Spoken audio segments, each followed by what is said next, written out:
CBS News reported earlier this week that Iceland is leading the world in eradicating Down syndrome births. One might be forgiven for assuming that Iceland has developed an innovative treatment for the chromosomal disorder. It turns out Iceland's solution is much simpler, and much more sinister, using prenatal testing and abortion to systematically exterminate children with Down syndrome. This isn't progress, it's eugenics. Prenatal testing is optional in Iceland, but the government mandates that doctors notify women of that option. About 85% of expectant mothers undergo the test, and close to 100% of those women choose to abort if their child is diagnosed with Down syndrome. Just 2 children with Down syndrome are born in Iceland each year, often as the result of faulty testing. The CBS article does little to accord this subject the moral gravity it deserves. Other countries aren't lagging too far behind in Down syndrome termination rates, the authors note casually. CBS News' tweet promoting the story read simply: Iceland is on pace to virtually eliminate Down syndrome through abortion. But Iceland isn't eliminating Down syndrome at all.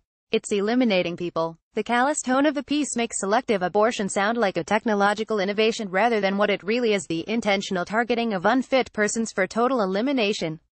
What kind of culture does it require to foster such a mindset, to foster a society in which nearly every mother of a Down syndrome child chooses to abort? Iceland is at the high end of the spectrum in this regard, and was one of the first countries to normalize widespread prenatal testing, in an effort to identify fetal abnormalities and eliminate them through abortion, but it is far from alone. 90% of women in the United Kingdom who receive a positive Down syndrome diagnosis choose to abort. In the U.S., that percentage falls somewhere between 67 and 90, according to a recent meta-study of Down syndrome termination rates over the last few decades. In Europe as a whole, somewhere around 92% of babies diagnosed with Down syndrome are aborted.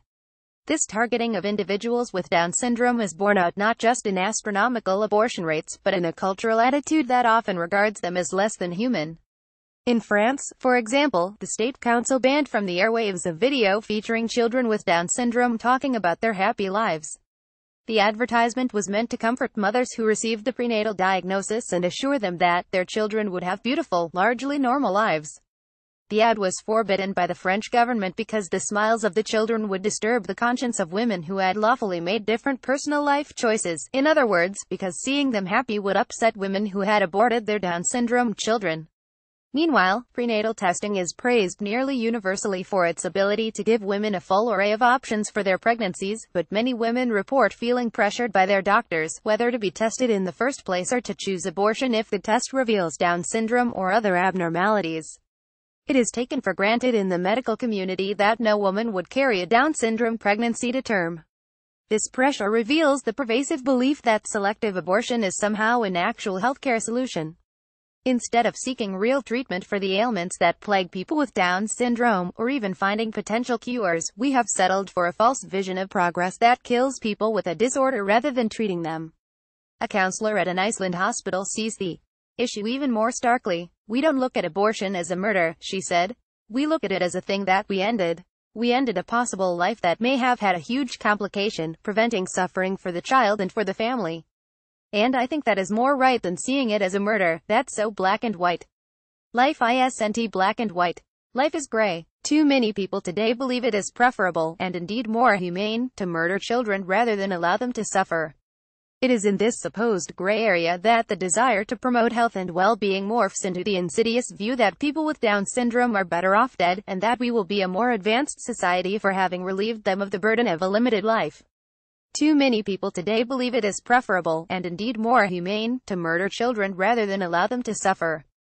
But would life doesn't have suffering? Jerome Lejeune, the French geneticist who discovered the chromosomal basis for Down syndrome, once offered this perspective: it cannot be denied that the price of these diseases is high, in suffering for the individual and in burdens for society. Not to mention what parents suffer, but we can assign a value to that price. It is precisely what a society must pay to remain fully human.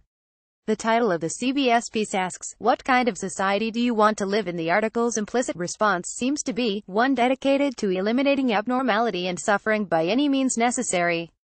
But no admirable society eradicates suffering by eradicating those who suffer. To achieve true moral progress, we must reject the killing of the vulnerable and condemn any backward society that promotes such a regime as a solution.